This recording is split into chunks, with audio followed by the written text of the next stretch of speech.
Right. So I'm hoping that everyone can see my screen now. Can someone give me a thumbs up if you can see my screen? Excellent, very good, thank you. Great. Once again, good evening. Welcome to these lectures on the psychology of religion. I'm very pleased to take you on a sort of potted historical tour of the theories of religion, and to a somewhat lesser extent, the evidence adduced in support of these theories. By theories of religion, I mean mostly attempts to explain religion, which is to say, to provide an account of where religion comes from in the human mind, or put more simply, to answer the question, why people are religious? Why are people religious? There are at least two ways to understand this question.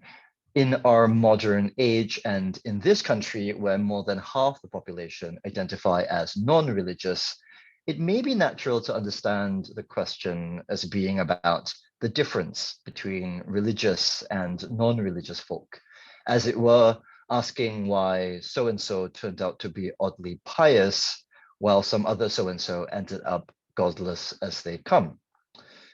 We will touch upon this question, especially toward the end of the series. But most of the thinkers we will be covering were asking a slightly different question. They had noticed that religion was everywhere, which it still is, in the sense that well over 80% of the world's population would identify as being religious.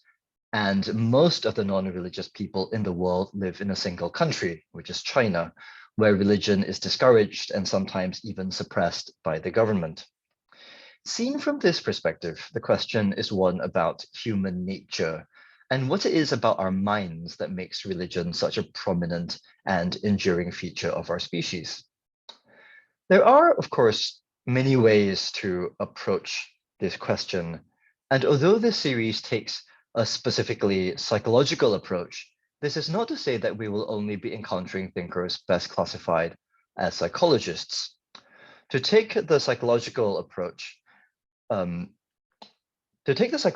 is simply to be primarily concerned with what happens in the minds of individuals, as distinct from what happens in societies, which is the purview of sociologists and economists. This is not to knock on them and their approaches. As they say, some of my best friends are sociologists and economists, but psychology is what I know the most about, and so I shall stay as close to my lane as possible. Another feature of the psychological approach is that psychologists tend to want to say something about human beings in general, and not specific individuals or peoples in particular times or places. We are in this sense not like historians or anthropologists. Again, this is no knock on historians or anthropologists. Having said that, I shall stay as close as possible to my lane, though a touch of the sociological and historical and anthropological will be unavoidable in these lectures, especially in the first few. So that's the psychology part accounted for. And most of the rest of this lecture will focus on the religion side of things. And then at the end, we will move on to say a little more about this business of theorizing about religion. If we are interested in explaining religion, then we should probably say something more about what it is we are trying to explain. For better or for worse, this has been a matter of some contention. There are two broad approaches to defining religion, and we shall look at them in turn. If you were to take a poll of scholars of religion and ask them about the most famous definition of religion, I have no doubt that most of them would mention E.B. Tylor's, who is arguably the founder of anthropology and was the first professor of anthropology at Oxford in the late 19th century. Before we get to his famous definition, it is worth considering his thought process. What Tylor wants to avoid is a definition that is too narrow. The trouble of having too narrow a definition is that it puts blinkers on us, and so we fail to observe relevant facts. These blinkers can also be prejudicial if our definitions rule out things that we, in our snobbery, don't think deserve the name religion. A concern for this kind of prejudice seems present in Tylor's remarks here, in which he warns us against restricting the term to those religions that, like Christianity, have something to say about God and the afterlife. The two other things mentioned were those that his own contemporaries were particularly fascinated by: sacrifice and the adoration of idols. Now then, Tylor's minimum definition is the belief in spiritual beings. Unhelpfully, Tylor is not very clear on what spiritual beings are, but he does contrast them to material beings. I've learned that most people who are not scholars of religion find Tylor's definition to be quite unremarkable, so obvious as to be uninteresting. Perhaps, in some ways, this is a testament to Tylor himself, as it certainly was not universally accepted and adopted at the time. For example, some people wanted to focus on the practices rather than on the beliefs in their own definition of religion. And Tylor himself mentioned sacrifice in his little list, which some people did think was the defining feature of religion, even if alongside belief. Tylor's own protege, James Fraser, was one such thinker who insisted that for something to count as religious, it had to involve both belief and behavior, in particular behavior concerning the appealing to and appeasement of powers. Now, if you're a psychologist, and probably even if you're not, you will immediately think that something is missing if only beliefs and behaviors are mentioned. And sure enough, some theorists want to focus on feelings, though they do tend to be a little vague about what kinds of feelings count as religious ones. William James here pushes the buck a step further by saying that the feelings in question are those concerning the divine, whatever that might be. This seems to require some account of belief about the divine, so perhaps James's definition is not so experiential after all. James, by the way, was Harvard's first professor of psychology, and is sometimes, I think, mistakenly considered the founder of modern psychology. Anyway, Mircea Eliade, whom we will encounter a little later, does something very similar and talks about experiences of the sacred without really defining it. Rudolf Otto is a notable exception, stipulating that the experiences in question have to involve both feelings of awe and fascination. He also tries to be more specific about the object of religious experience. Just as the object of visual experience is light and whatever it is reflected from, on this point, Otto does less well, though. He would say that the problem does not lie in his analysis. For Otto, the object of religious experience is a mystery. Indeed, the mystery or the mysterious. Right. So far, our substantive definitions have picked out some specific kinds of beliefs, practices, and/or experiences that constitute religion. In contrast, functionalist definitions tend to be agnostic about the contents of beliefs, practices, and experiences that constitute religion or the religious. As the term suggests, they care about what these beliefs, practices, and experiences do, either for the individual or more commonly for the group. Of these, Emile Durkheim's is the most influential. Durkheim is often credited as the founder of sociology, so far we have arguable founders of anthropology, psychology, and sociology trying their hands at defining religion. His definition revolves around social cohesion, and even though he mentions the sacred here, he firmly resists specifying its contents, saying instead that the sacred is whatever is protected by prohibitions applied to the profane. It is the object of thou shalt not, if you like. And so for Durkheim, approximately anything could be sacred as long as society deems it so. In any case, for Durkheim and for other functionalists, it is the word which that is crucial. alluding to some function. Those of you familiar with what academics are like will not be surprised to hear that neither substantive nor functionalist definitions lack their critics. The main criticism is that of scope, which I call the Buddhism and the football problem, respectively. In both cases, the critical strategy is to cite examples of things that would be absurd to exclude or include. The Buddhism problem arises if a definition is too restrictive. Despite Tylor's explicit rejection of narrow definitions earlier, this is exactly what he's often accused of doing. And the most common counterexample cited against Tylor's definition is Theravada Buddhism, which formally does not include spiritual beings at all. And yet, it would be absurd to exclude Theravada Buddhism from the annals of religion. The criticism of functionalist definitions tends to come from the other end. They are accused of being too inclusive, so as to be meaningless. For some people, so it is argued, football might be their religion. After all, it involves beliefs and practices, such as beliefs about the team and practices like chanting or wearing special clothing at matches.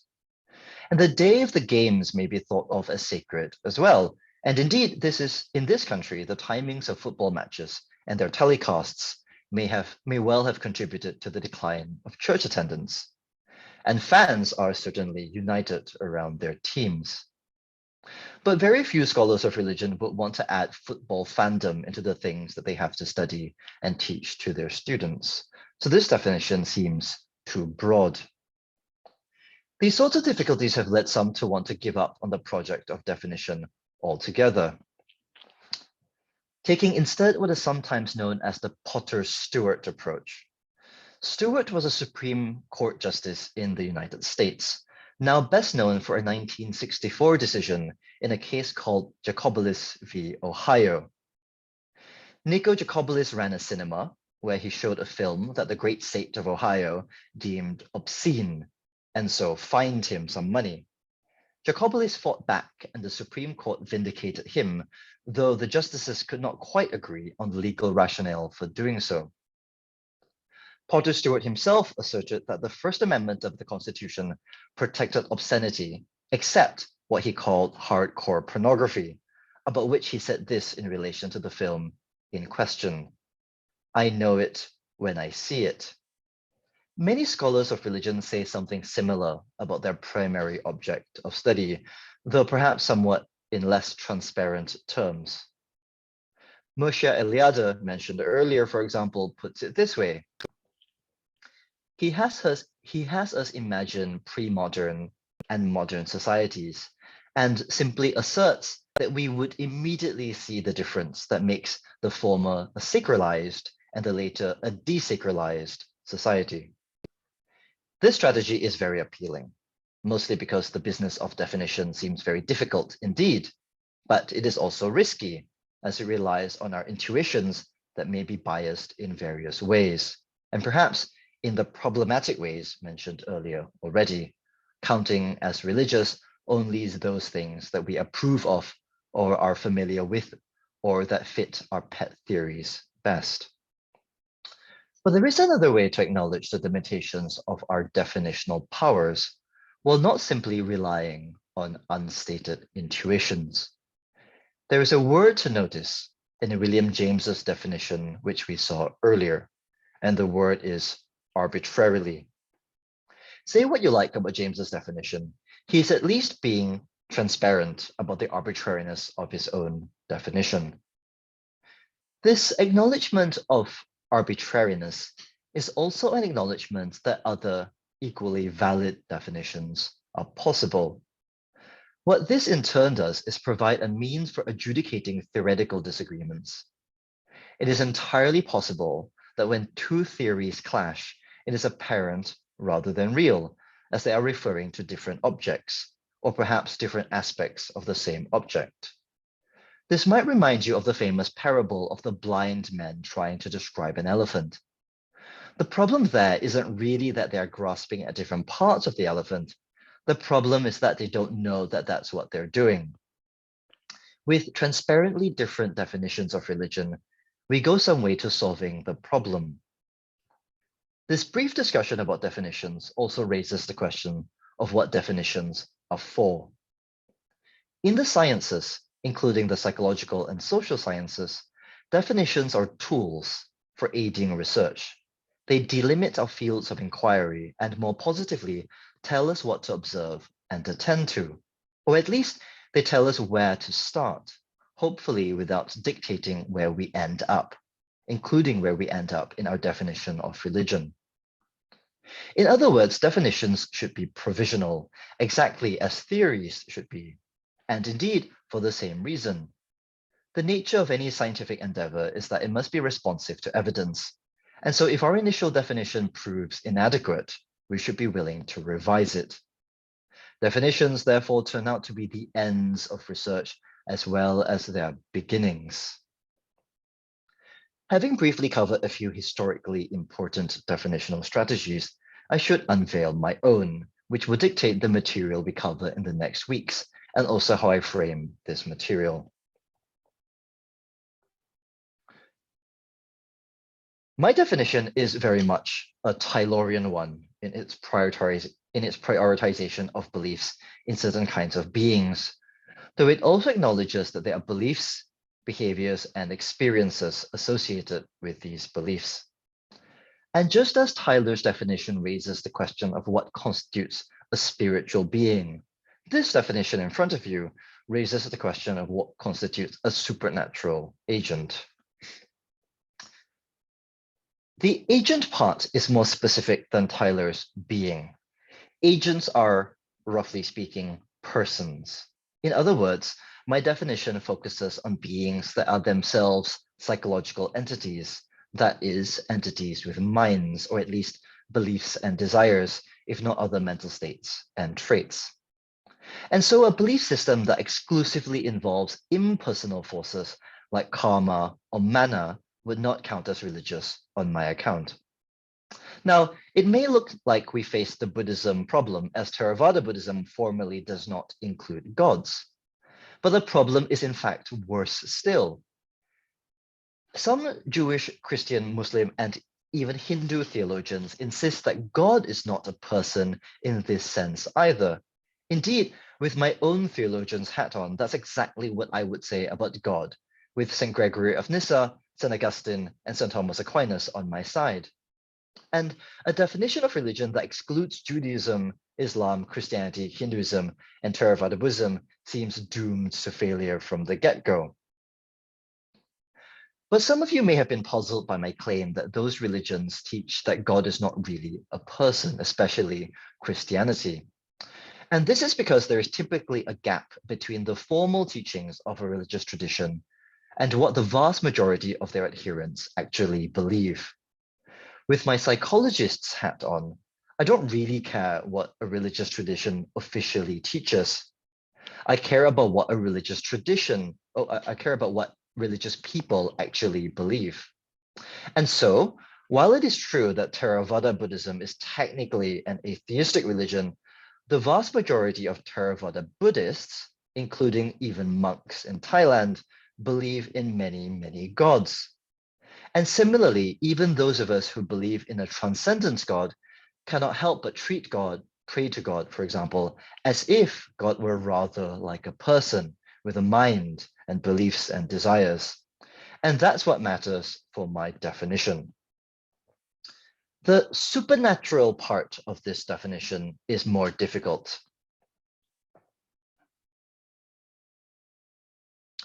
And is in some ways more problematic than Tylor's spiritual material distinction. There are two standard ways to think about how to contrast the supernatural and the natural. The first is to figure out in any given culture how the distinction is drawn locally. This is called the emic approach, and is a bit like William James's strategy of talking about experiences of whatever so-and-so calls the divine. The trouble with the emic approach is that the distinction is not always drawn at all. Some cultures simply don't draw a distinction between the natural and the supernatural. And this would mean that for the researcher, there would be nothing to study. but this can't quite be right. And so the second approach is to impose the distinction on any given culture, regardless of whether or how they happen to draw it. And this is called the etic approach. Anthropologists disapprove of the etic approach on the grounds that it's a bit imperialist, but this is generally how psychologists go about things, and I am no exception. I don't really know what to make of the accusation of imperialism, I must confess. There are again two ways I could go about drawing the distinction, the supernatural and natural distinction, ethically. The first is to just point at supernatural things and say, this is the sort of thing I mean. And the second, less messy, is to do it in a more theory-driven way. Without wanting to go too far into the cognitive scientific weeds, I'll just say that according to cognitive psychologists, one feature of the human mind is that we automatically categorize things, and this categorization triggers certain intuitive expectations. Some of them are part of our evolutionary endowment. These include categories like physical objects and persons. From a very young age, human beings almost invariably expect physical objects to behave in certain specific ways, so that even infants act surprised when they see objects passing through one another or even defying gravity. Similarly, we almost inevitably learn that persons have their own thoughts and feelings, beliefs and desires that are different and independent from our own, and we learn this at quite a young age. There are also other categories and expectations that are learned and not necessarily part of our evolutionary endowment. And we learn these from our parents and peers or from the culture more generally. For example, specific racial categories and stereotypes are examples of learned categories and expectations. And so my definition of supernatural involves only this first kind of category, the one that is part of our evolutionary endowment, and it involves violations of expectations generated automatically by these categories. I've mentioned objects passing through one another just a moment earlier, and this is called a violation of intuitive physics, which are the assumptions we have about physical objects that seem to develop very early on in childhood, perhaps even in infancy. Such violations of intuitive physics would count as supernatural on my definition. Similarly, a person who could read minds would also be supernatural because that violates intuitive psychology, which includes the expectation that persons' minds are independent from one another. Notice that this understanding of supernatural is thoroughgoingly psychological. There is nothing at all surprising about this, I think, as psychological theories do tend to have psychological definitions. And so it is not the thing itself or anything about the thing itself that makes it supernatural. It is all about how our minds process the thing, how we categorize it, and what our intuitive expectations are when that are violated. Fortunately, you will not have to think very much from now on about my definition of supernatural, as technical as it is. This detour is really just by way of saying that the term supernatural in my definition of religion has not been itself left undefined. In this sense, I've learned not to copy my intellectual predecessors in their definitional passing of the buck. Now, let's continue our consideration of the relationship between definitions and theories. We have already seen that definitions can be and often are themselves theory-laden. Psychological theories involve psychological definitions, though they are, in the past, in any case, less transparently so than the dissection of my own definition might imply. The other related issue is that definitions can stack the decks for or against certain theories.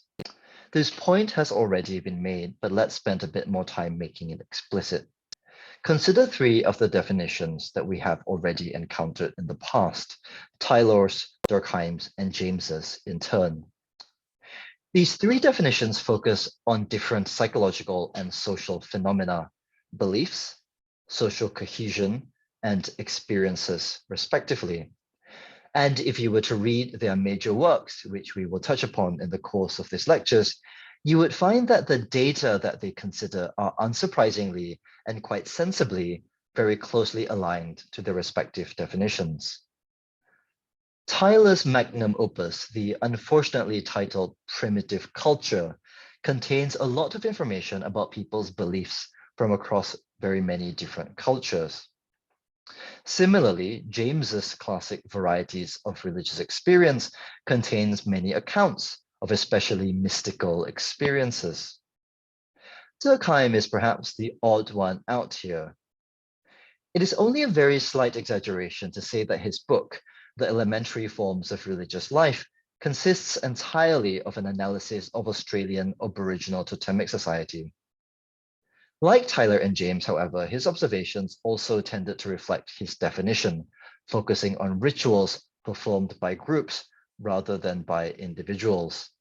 Where Durkheim stands out is that he focuses on a single phenomenon rather than trying to draw examples from lots of different groups and cultures. Now, if their observations are shaped and constrained by their definitions, as indeed they should be in a sense, as that is what definitions are for, then it stands to reason that their theories would be too, to the extent that their theories are shaped by their observations. We will take closer looks at their theories as the series progresses, but it is worth bearing in mind now that when we encounter different theories, we may also be encountering different underlying assumptions about what religion is in the first place. Our final task for today is to consider why we might want to understand the psychology of religion and what objections there might be to this entire enterprise. It seems a bit silly to persuade you that questions about why people are religious, about the ubiquity of religion across history and cultures are interesting, seeing as you all voluntarily signed up to be here in the first place. But it is worth saying something about why scholars are interested in the question. I can't speak for all scholars, of course, but some of us are interested in explaining religion because religion poses an evolutionary puzzle. The puzzle arises from the fact that religious beliefs are peculiar beliefs that are associated with costly behaviors. They are peculiar beliefs because they are quite unlike the most basic kinds of beliefs that we have, which are closely tied to our perceptions and our memories. Our beliefs that it is evening, or that it is raining, or that there is milk in the larder are easy to check and readily garner agreement between people when we do check. In contrast, our beliefs that the gods are angry, or that we will go to heaven when we die, are very far removed from anything we can see or personally remember, and it is not at all clear how disagreements can be adjudicated. Furthermore, in the sorts of cases that interest psychologists, the religious beliefs we care about carry significant behavioral demands. They are costly in terms of their moral precepts and their ritual requirements. People die for their faith sometimes, and even when they don't, they sacrifice their Sunday mornings or parts of their incomes. And people also abstain from various pleasures on account of their religious beliefs. Now, there's no evolutionary puzzle if a belief is costly but easy to verify, nor is there much of a puzzle if a belief is very difficult to verify but inconsequential. It is the conjunction of the two that raises the problem from an evolutionary perspective, according to which organisms are disposed to maximize their own survival and reproductive success. Self-sacrifice for the sake of religion is in this sense antithetical to our evolutionary prerogative. So the question before us is really, why are people religious given that religious beliefs are peculiar and costly? Finally, and briefly on to some objections, of which these are the most common in my experience. The first, God is not a lab rat, is for sure the most idiotic. Psychologists study people, not God. We study people's beliefs about supernatural things, not the supernatural things themselves. God is never placed into the brain scanner, to paraphrase C.S. Lewis. In contrast, the second is the most serious. Measurement is and has always been a challenge in science, and this is true whether we are talking about physics or about psychology. Physicists try very hard to measure things that are too small or unstable or far away to be visible to the naked eye, quarks and quasars, Higgs bosons and supermassive black holes. Psychologists have an even more difficult problem in a way, as the objects of our interest are not really physical objects at all, though they are generated by physical processes in the brain. Psychological measurement is always difficult, always indirect. This is true of measurement of intelligence and personality, and it is certainly true of religious beliefs and experiences. Behaviors pose no real difficulty in measurement. So our measuring of beliefs often involve the measuring of behavior from which we infer something about beliefs. And this is not very unlike physicists inferring something about Higgs bosons from measurements of electrical activity in particle detectors. But sure, psychological science is difficult, and the psychological science of faith no less so. As to offensiveness, I never really know what to say about this. It is simply not a taboo I happen to hold. And if you find it offensive that people are curious about why we believe what we believe or don't believe what we don't believe, you are, I'm sure, entitled to your feelings of offense. We might, however, just have to agree to disagree on this matter.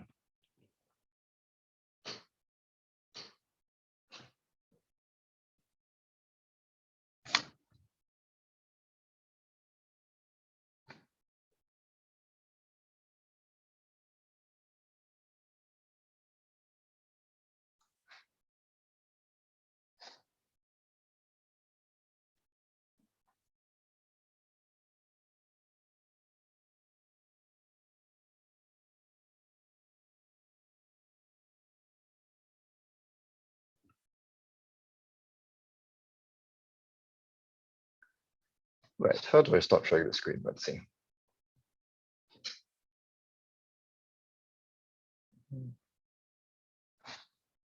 There we go.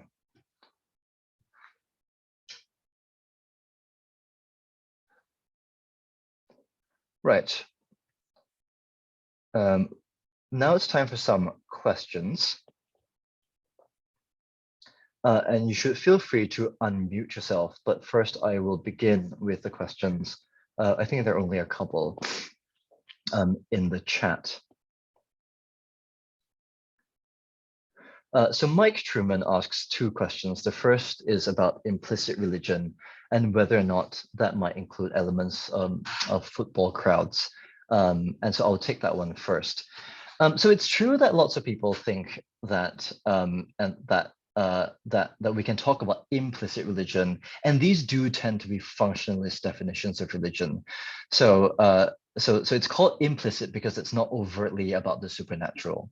Right. So one of the most influential strategies to define religion implicitly is to talk about the fear of death. So there's a kind of move, and we'll talk about the fear of death later on in the series. So on this definition, religion is anything that helps people deal with the fear of death. So this is, in a sense, a perfectly reasonable functionalist definition of religion. But I think it's safe to say that most people, most professional psychologists, anthropologists, sociologists who study religion would just, as a matter of practicality, not want to define religion so broadly, because it means that they suddenly have to be experts at Chelsea matches, as Martin is saying, and that's not really a place that scholars want to go. So there is an attempt in the scholarly community to want to keep the definition much more narrow than that, simply for pragmatic reasons. And I think that that's a reasonable thing to do, right? So once you define religion too broadly, the subject becomes quite an unwieldy one. So if you were to imagine writing a book or giving a set of lectures about the topic, suddenly you have to deal with literally everything. It's very hard to know where to stop once you have such a broad definition that includes like implicit elements, functionalist elements. That's not to say that there are no functionalists left. There are still some people who defend the functionalist definition, but they do face this practical problem. Mike's second question was, is the interpretation of religion, so I guess I mean the definition of religion, a non-realist one about the supernatural? And I'll say to that, not necessarily, right? So so consider, for example, the definition of visual perception. So I said earlier that when we want to study, when psychologists and neuroscientists study visual perception, what we care about is people's experiences in their heads, and also what's happening in their brains, right? But visual perceptual psychologists don't try to ascertain the nature of physical objects, or for that matter, the nature of light. They leave the study of the nature of light to physicists. And so there's that demarcation between the objective reality, the physical object, and the bouncing of light from the object. So there's a distinction between that and what happens at the level of the human, right? So that's what visual perceptual psychologists and neuroscientists do. So by analogy, what psychologists of religion do is bracket out the question of whether or not any gods exist or whether any spirits exist, and just say, look, what we're interested in is in the human side of things, regardless of whether there is an objective supernatural side of things to consider. We're just agnostic about the question when we wear our psychologist hat on. Yeah, so Martin made a comment that in his experience of attending football matches home and away for 17 years, there was nothing supernatural, but there was a sort of group experience that's similar to attending churches, singing, possibly even praying and offering praise, etc. And that is exactly what Emile Durkheim would say, right? So Durkheim and Durkheimians do tend to think of things like chanting together at a football match as a collective ritual that generates what they call collective effervescence, which is the kind of social cohesion that he's the most interested in, where people almost behave as one entity. And the one entity that's generated by a sense of collective effervescence is in his theory, as we'll see later on, projected in such a way that it is kind of like a god. So there are still Durkheimians left to talk like this and theorize in this manner.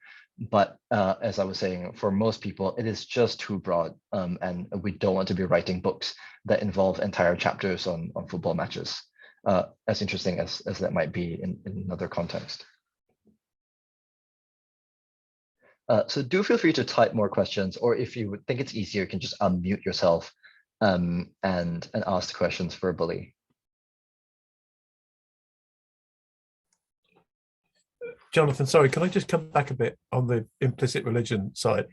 Because I think the reason why I wanted to raise that was that although I can see your argument that things can get far too broad, there's also a danger that we miss a way of understanding something that doesn't look religious, but because people have the intensive commitment with extensive effects that are like going to Chelsea matches and so on, that actually people are thinking about things religiously, and if we then try to argue with them rationally, we hit a problem. I'm trying very hard to avoid a relatively recent political thing that happened where I have written an essay about whether that was a religious, whether the problem is that it had become religious, and that you can't therefore argue with people rationally. You have to look at things in a religious way. Does that make any sense? No, absolutely. So I mentioned the Buddhism problem earlier, and this is, as it were, a version of that, right? So the risk of narrowing a definition is that it becomes too narrow. So I think the best way to think about this is to think of definitions as pragmatic phenomena, right? So the question isn't, is this a good definition or a bad definition? The question is this definition fit for purpose for a particular function? So I think for the purposes of, for example, enacting laws, you might need one kind of definition. For the purposes of analyzing a social phenomenon or a political phenomenon, you might need another definition. And for the purposes of studying a phenomenon at a university, you might need another definition. I think that's okay. So as long as we understand that we are having different definitions, this is a slight exaggeration, but it almost doesn't matter what your definition is, as long as you're clear about it, right? And people get into lots and lots of trouble, like when we sort of try to obsess about exactly what our definition should be, because then that gets in the way of doing the actual research. And for a long time, that's exactly what happened. So in the 1960s, it was as though almost every paper published in a religious studies journal was about this question of definitions, and it's as if people stopped studying the religious people altogether because they spent all their time logic chopping and doing conceptual analysis, and that's the sort of thing I think could be avoided. But I think you're absolutely right that there are dangers to both having too broad a definition as well as having too narrow a definition. And so the question is whether or not we can come up with definitions that are fit for particular purposes.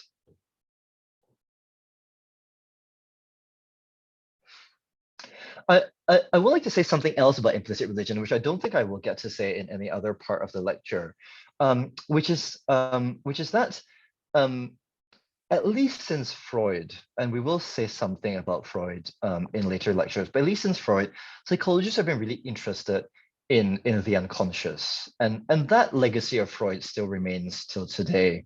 And so there is another way of talking about implicit religion, which is whether or not people believe in, say, gods or karma or fate or some kind of quasi religious phenomena without necessarily admitting it to themselves or other people consciously, right? So the Freudian unconscious is one thing, but these days there's a lot of time among psychologists and cognitive scientists for saying, well, maybe there is such a thing as implicit religion, but it still does have to do with supernatural beliefs. It's just that it has to do with supernatural beliefs that kind of lie underneath consciousness.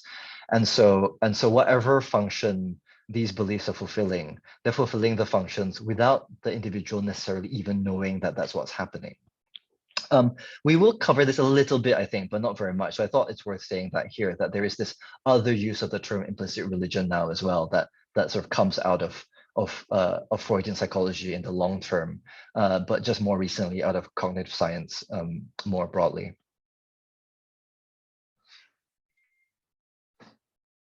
That begs the question, of course, as to whether or not Freud was right, which is a whole different discussion, obviously. Yeah, so I think that question really does have to be narrowed down to what about Freud is right or wrong, right? So we will cover Freud's theory of the unconscious on one hand and of religion on the other, and then we can have a conversation about whether or not we think he's right in those terms.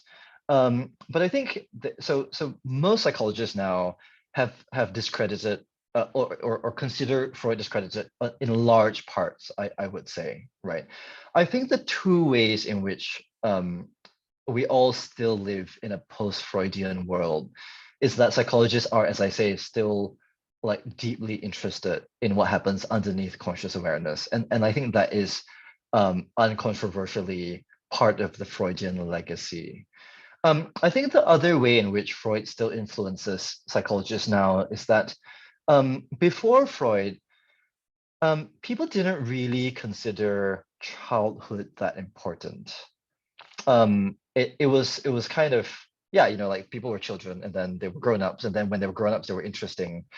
And it was really kind of Freudian insight and revolution that made what happens to you in childhood a kind of object of interest in terms of what happens to you in adulthood. Now, I should say as well that the sorts of things Freud thought were interesting about childhood as they pertain to adulthood are very different from what we now think, right? So his particular proclivities and obsessions are just not our preoccupations today. but the more general question of whether or not childhood experiences are important and relevant for adult psychology is now still very much a part of psychological study. So there are lots and lots of psychological studies about, for example, whether or not, I don't know, it's like smacking your children when they're small leads to negative outcomes when they're older, or whether or not, you know, playing video games when you're young lead to a criminality when you're an adult.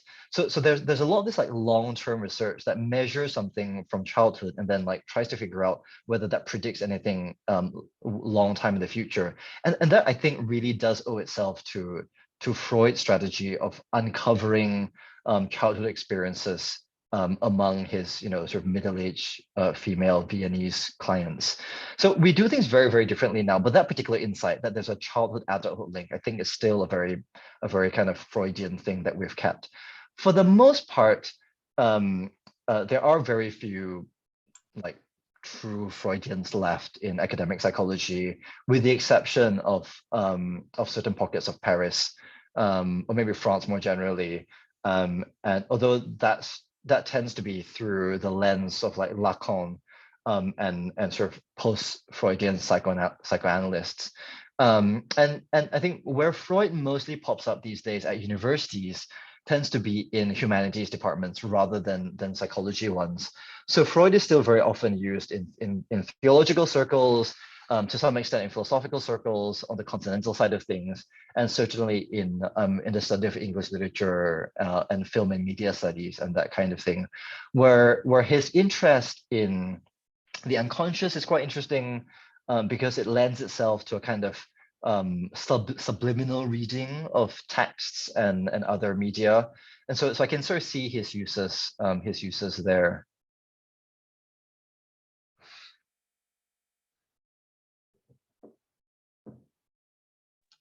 I suppose my argument would be that he wrote a lot of issues that are worth looking at, but whether or not he was right is a kind of completely open question. Yeah, I think that first part is definitely true, right? So as I think I'll say in a few lectures time, I still think that Freud's early books on religion, so Totem and Taboo, Future of an Illusion, those are still worth reading by scholars today and by the general public. Even though so spoiler alert, I guess, even though I basically think the thesis is just mistaken, but that's not to say it's not worth reading, because the ideas are still worth engaging with. And I do think these two things can be held separately. Like, you can still think that something is worth reading and engaging with, even if you end up fundamentally disagreeing that the content is right. And I think that's true for Freud in a way that I don't always think that's true for other thinkers, including some thinkers that I'll be covering in these lectures. There's some thinkers that I just don't have as much time for, even in terms of the time you spend engaging with them.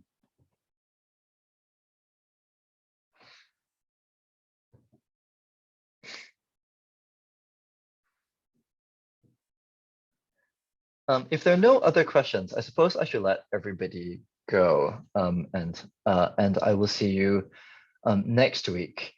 If you do have questions that you want to just sort of write to me privately, I think you can do so, because Dan Inman, the Chancellor, sent an email to everybody with my email address linked on. So please do feel free to get in touch if you want further reading, or if you have other questions. I've opted not to supply further reading during the course itself, but I will provide a reading list at the end. And I do that in part because a lot of the readings that I can think of are sort of you know, like academic papers, and there are a few books though which I can recommend that you might want to know about later on. So I hope to see you next week, and as I say, do get in touch if you have any other questions. Bye-bye. Thank you very much. Bye. Thank you so much. Bye.